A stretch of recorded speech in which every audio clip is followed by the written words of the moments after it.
people, and welcome back to the Salem Intruder, where today is the Big Summer Blowout. Unfortunately, I have to go back to school to learn, so this is going to be sort of a last hurrah before I have to start making shorter videos. And they'll be just as good, just shorter. So let's get started. This week, we are leading off with Friend Hug 2, featuring Dookie, featuring Trash Spaghetti. As you'll recall, last week had Friend Hug, and this week also has Friend Hug.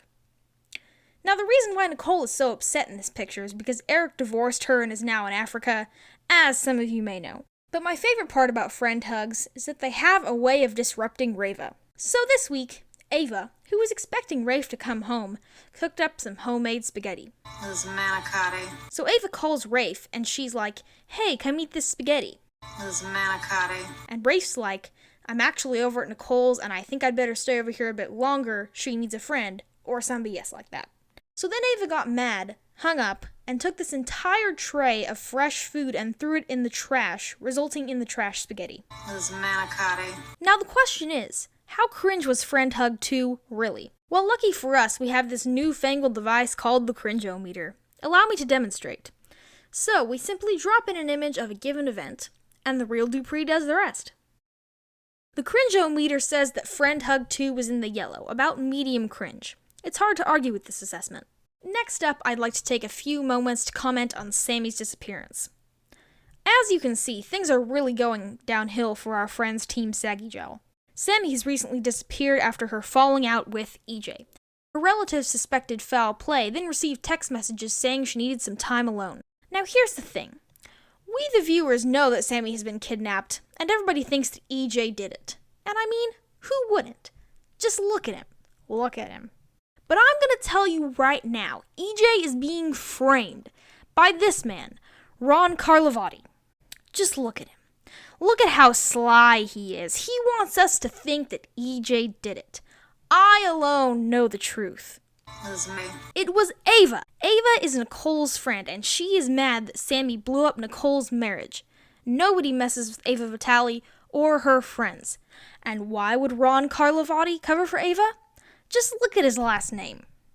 Wouldn't that make him Italian? Also, you can take the letters in Carlivati and spell Vitalicar.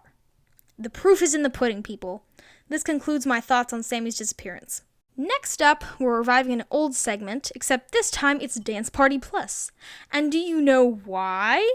Because if you throw in Evil Dupree and Johnny DeMera, then it's really a dance party. So this week, New Dupree was really heartbroken over Allie choosing Trip. Then, lo and behold, Allie's twin brother Johnny came to Salem. And that's where the trouble began. Listen, I really liked Johnny. I was like, hey, I like this guy. He's charming. He's mean. He likes filmmaking. He'll make a great addition to the show. Then he met New Dupree, and my worst fears came true. They ruined my favorite character by putting him with my worst enemy. How could they do this to me? What gives them the right? Cringe-O-Meter! We need the meter! Now, there aren't any good pictures of this event yet, so I had to improvise. But the meter should still work. Yes! See? The meter agrees with me. This is high cringe levels. We're gonna have to endure this for several... well, crap.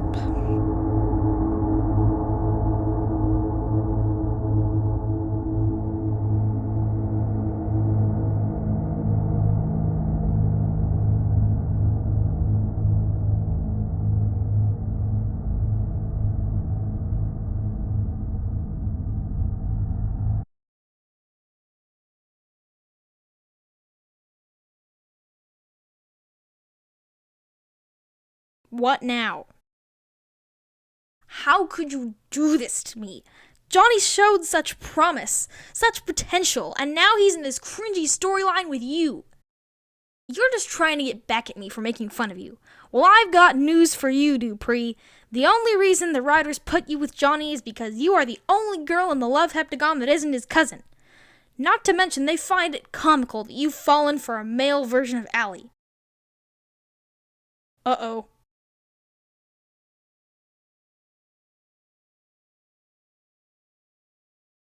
Well, it seems as if Dupree did not know that Allie and Johnny were twins.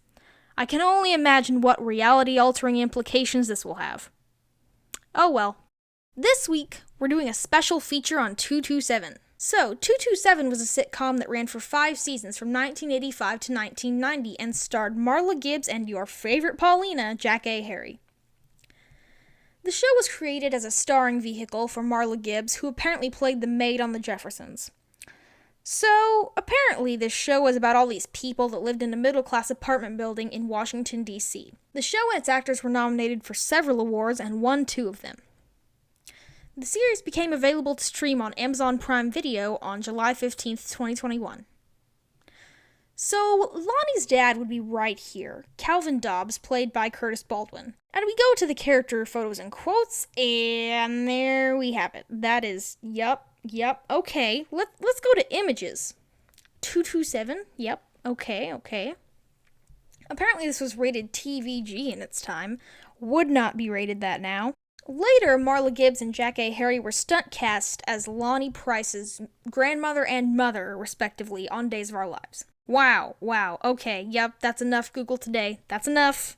And now, the moment you've all been waiting for. Dump Theo, the farewell segment.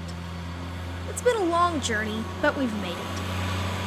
Oh yeah, by the way, that's not background noise, that's just the dump truck.